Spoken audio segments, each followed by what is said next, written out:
ऐन दिवाळीच्या तोंडावरती सोलापूरकरांवरती आकाशातून संकट कोसळलं, अनेक घरांचं संसार उद्ध्वस्त झालं।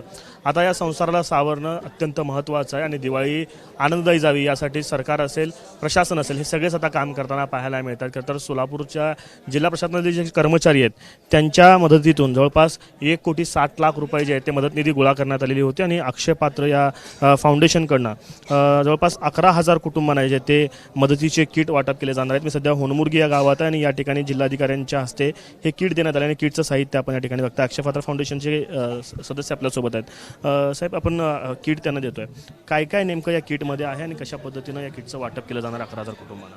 तर या किटमध्ये जे सामान्य लोकांसाठी जीवनावश्यक ज्या गोष्टी आहेत त्या सर्व आम्ही याच्यामध्ये देण्यात आलेल्या आहेत। तर याच्यामध्ये आपण चक्की आटा, ज्वार, इथल्या जो स्टॅपल आहे फूड, म्हणजे इथल्या लोकांसाठी जे खातात तर त्यांच्यानुसार हे बनवलेलं आहे।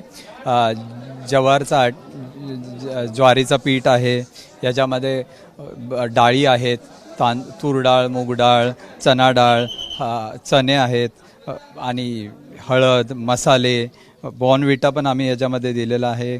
आणि हे सर्व डिटर्जंट, साबणपासून हे सर्व एक जवळपास 10 ते 11 दिवस एका कुटुंबासाठी 4 सदस्यांसाठी हे पुरेल असं हे किट आम्ही तयार केलेलं आहे आणि हे आपण इथे डिस्ट्रीब्यूट करण्यासाठी आज आपण उपस्थित आहोत। साधारणतः किती किट या पूर्ण येणाऱ्या काळामध्ये आपण डिस्ट्रीब्युशन करणार, पण कशा पद्धतीने, म्हणजे ते कुटुंबापर्यंत जाऊन आपण पोहोचणार कशा पद्धतीने करणार आहोत? तर आपण 10,000 किट्स डिस्ट्रीब्यूट करणार आहोत, जे अक्षय पात्र फाउंडेशन मार्फत येते 10,000 किटचं वाटप केलं जाणार आहे आणि हे सर्व कुटुंबांपर्यंत पोहोचेल याच्यासाठी जिल्हा प्रशासन आणि यांची आपल्याला सहकार्य होत आहे। जिल्हा प्रशासनद्वारे त्यांनी हे केलेलं आहे की सर्व नोटिंग्स केलेले आहेत, कोणाला किती, कोणत्या फॅमिलीज कुठे कुठे हे दिलं जाईल, तर त्यानुसार हे प्रत्येक गावात जात आहे। जसं आज आपण येथे 250 किट्स आज येथे होनमुर्गीमध्ये डिस्ट्रीब्यूट करत आहोत। हे जे साहित्य आहे त्याचा दर्जा कशा पद्धतीनं तुम्ही निश्चित केलेला आहे? कारण कलेक्टर साहेब असं म्हणत होते की उत्तम दर्जाचं जे साहित्य त्यांना दिलं जाईल। बिकॉज अक्षय पात्र फाउंडेशन ही जवळपास 24 लाख विद्यार्थ्यांना मिड डे मील प्रोव्हाइड करते। तर याचा एक सप्लाय चेन आहे, याची एक सेंट्रलाइज सिस्टम आहे। तर आमचे जे FSSAI लायसन्सनुसार जे वेंडर्स आहेत ते आम्ही त्यांच्याकडूनच हे सर्व मटेरियल घेतलेलं आहे। हे प्रोक्युअर करून आपण त्या सप्लाय चेनद्वारे, म्हणजे जवळपास इथले जे जवळचे आणि FSSAI वेंडर्स आहेत तिथून आपण आपल्या किचनमधून हे पॅक करून सर्व किट आपण पाहू शकतो, एकदम छान पॅकिंग करून हे लोकांपर्यंत हायजेनिक कंडिशनमध्ये येथे पोहोचवण्याचा आपण प्रयत्न केलेला आहे आणि हे आलेले आहेत।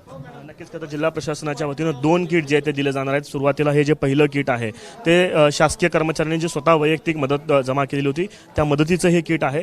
दुसरं जे किट आहे ते DPDCच्या माध्यमातून दिवाळी भेटचं दिवाळी किट जे आहे ते या ठिकाणी तयार केलं जाणार। वेगवेगळं साहित्य जे आहेत दिवाळीपर्यंत या पूरग्रस्त भागातल्या नागरिकांना जेवणा खाण्यापासून काही अडचण येऊ नये याची काळजी जी आहे ते प्रशासनाच्या वतीनं घेतली जात असलेलं आपल्याला पाहायला मिळत आहे। आज आमच्या गावात अक्षय कडनं जे किट आले जे आमचे पूरग्रस्त होते, खरोखरच बाधित होते साहेब। म्हणजे कसं हसलेलं पूर्ण अनाज पाण्यात वाहून गेलं होतं आणि खायला काहीच नव्हतं आणि ह्यांनी जी मदत केली ते म्हणजे अक्षय खाण्याचं व्यवस्था ते इतकं पुरेपूर ते एक देवासारखं एक म्हणजे आमच्या गावाला एक भरपूर आधार होते साहेब लोकांना। म्हणजे अक्षरशः घरातून सगळं धान्य वगैरे वाहून गेले साहेब आणि थोडेफार ते जे राहिले होते ते पण विजले होते। आता घरात खायला काहीच नव्हतं साहेब, अशा टायमाला अशा व्यक्तीने जी मदत केली त्याबद्दल आम्ही पूर्ण गावाच्या वतीने त्यांचे आभार मानतो साहेब। काय काय दिलं किटमध्ये सांग? किटमध्ये साहेब पीठ आहे, डाळ वगैरे आहेत, साबण आहे आणि साखर आहे साहेब, जे घरगुती लागणार आहेत पूर्ण वस्तू, जे एक 10 दिवसासाठी पुरेल एवढे वस्तू भरपूर दिलेत साहेब त्यांनी आणि त्याबद्दल आम्ही त्यांचं पूर्ण आमच्या गावाच्या वतीनं पूर्ण आभार आहे साहेब। गावाची परिस्थिती सध्या म्हणजे एकदम हालाकीचे आहे। म्हणजे लोकांचे, शेतकऱ्यांचे पिकं 10-10 लाखाचे हाताला आलेले, म्हणजे दिवाळीच्या अगोदर म्हणा किंवा नंतर ते तोंडाशी आलेलं निघून गेलेलं आहे। ते सर्व शेतकरी संताप व्यक्त करीत आहेत। शासनाचे जे आता सध्या देत आहेत ते तरी म्हणजे आपलं 10-10 हजाराने काय होणार आहे असं शेतकऱ्यांचं व्यथा असते, त्यांनी मांडत आहेत प्रत्येकाने. पंचनामे सुरू झालेत. पंचनामे प्रत्येकाच्या खात्यावर 10,000 रुपये आलेले आहेत. म्हणजे शेतकऱ्यांचं जे मोठं नुकसान झालं आहे ते संताप प्रत्येक शेतकरी व्यक्त करत आहे. घरात जेवणा खाण्याची अडचणी आता निर्माण झालेल्या आहेत. त्या शासनाने तसं काही होऊ दिलं नाही. वेळोवेळी आम्हाला सतर्क राहण्यासाठी सांगितले. म्हणजे रात्री 11-12 वाजेपर्यंत शासनाने आम्हाला खबरदारीचे उपाय सांगितलेले आहे. शासनाने आम्हाला खूप मोठा मदत केलेली आहे. हे दिवाळीचे किट आता तुमच्यापर्यंत आणून दिले जात आहेत. दिलासा देणारा आहे काहीसं आता घरात दिवाळी होईल याच्यामुळे? एकदम गरीब लोकांना थोडं मदत होईल, परंतु 10-20 एकर जे शेतकरी होते ऊसाचे त्यांच्यावर उरावर असली संकट येऊन बसले की त्यांनी काही शेतकरी कर्जातून मुक्त होणार होते. त्यांना फार अडचणी भोगावं लागणार आहे सध्या. मोठं संकट शेतकऱ्यांवरती आहे आणि आता जी मदत मिळतेच असणार ती पुरेशी आहे. तेवढं पुरेसे नाही साहेब. शेतकऱ्यावर एवढं म्हणजे काही ओला दुष्काळ पडतं, काही कोरडा दुष्काळ पडतं. शेतकरी एवढं मोठं संकट आहे साहेब. मुलीचं लग्न आहे, शाळेचे खर्च आहे. 1-2 वर्ष थोडं चांगलं पीक आलं ना, तिसऱ्या वर्षी ओला दुष्काळ तर पडतं, कोरडा तर पडतं साहेब. मला 60 वर्षाला एवढं महापूर एवढा पाऊस कधी पडला नाही साहेब. तर शासनाला एवढाच विनंती आहे, गोरगरीबाला काय घरावाला त्याला द्यावा. शेतकरी तरी एवढं मोठं नुकसान झालं साहेब. एकाचं 10 लाख, 15 लाख, 5 लाख.